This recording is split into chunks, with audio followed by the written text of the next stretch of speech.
Hi, I'm Mike from 1A Auto. We've been selling auto parts for over 30 years.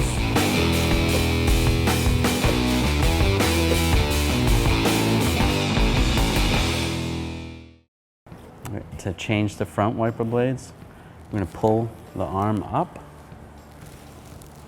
twist the blade a little bit.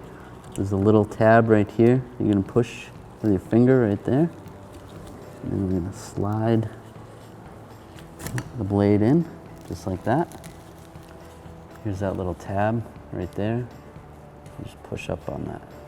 Be careful of this when you have the blade off. You don't want this to smack down. It could crack your windshield.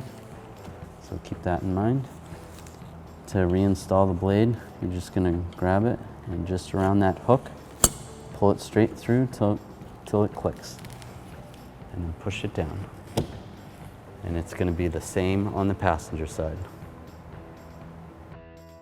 Thanks for watching. Visit us at 1AAuto.com for quality auto parts, fast and free shipping, and the best customer service in the industry.